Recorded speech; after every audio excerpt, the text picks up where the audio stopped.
Welcome to the True Crime Lounge podcast. I do have a Patreon that you can join for early access. The episode's scheduled to come out. I also have a merch shop for all your true crime gear. For any updates on my channel or podcast, you can find me on Instagram, Twitter, and Facebook. With that being said, let's dive into today's episode. This episode is going to be a two-parter, and on this episode we're going to be doing an overview, a timeline, and talking about Rochester. You're probably wondering why I'm talking about Rochester and the Brighton axe murder. Well, for those of you who don't know, Cold Case was one of my favorite shows growing up.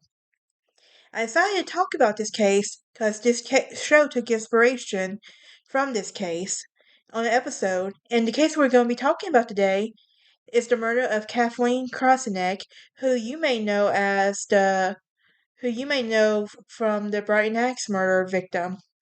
Now, we have to go back to the winter of 1982 in Rochester, New York, where Jim Krauseneck says he came home to find his wife, Catherine Krauseneck, lying in bed, dead with an axe lodged in her head.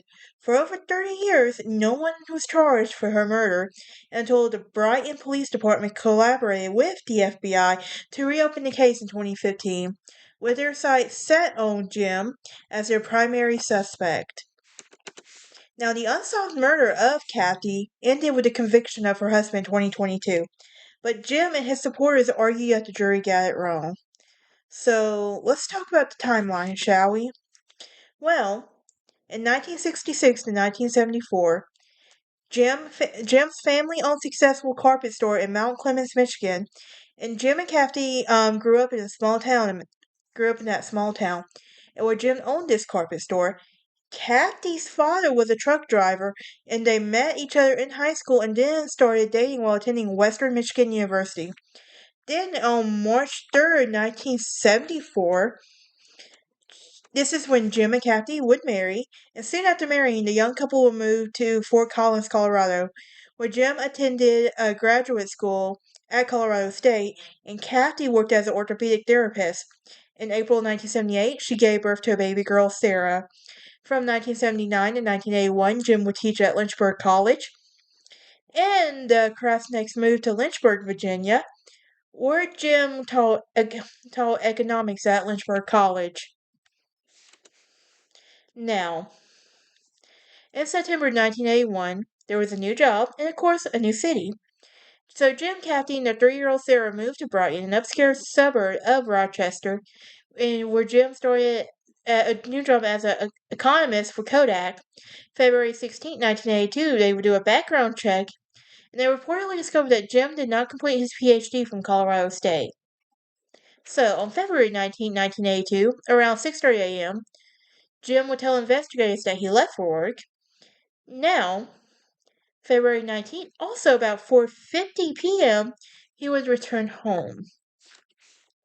Now, there are evidence photos of broken glass at the front door. And Jim would tell investigators that once he returned home from work, he said that he found the garage door open, saw broken glass on the floor, front door, along with the mall. And Jim said that he ran upstairs to the master bedroom where he found Kathy in bed with an axe embedded in her head. Sarah was unarmed in the next bedroom. So that same day, about 5 p.m., he would run to his neighbor's home. He would tell the neighbors. His neighbors would tell investigators that he came to the door, clutching Sarah in his arm. It's like look at terror on her face. They called 911 frantically, telling the operator she believes a murder occurred across the street. So around 5:03 p.m., the authorities would show up at the scene, and there were many valuables, including a silverware tea set that was scattered across the family home. And although police were unable to find any significant forensic clues like fingerprints, they did find that what they say was evidence of a staged burglary. There were valuable items shattered across the floor, including Kathy's purse and tea set. Investigators say nothing was taken, and both the axe and the maul belonged to, can you guess it? The Krausenecks. Now, believing that a burglary could have been staged to cover up her Kathy's murder, investigators began to focus on Jim. So, detectives would discover a faint print inside a trash bag near the silver tea set. And later that evening, Detective Bill Floods would interview Sarah. Sarah was 3.5 and mentioned seeing a, quote, bad man, unquote. But she said the man had a hammer in his head, and then she saw an axe. And she also described the man's face many colors. And Detective Flood believes Sarah was not seeing a man at all, but rather her dead mom covered in blood. Now, February 20th, 1982, her autopsy is conducted and Jim heads to Michigan.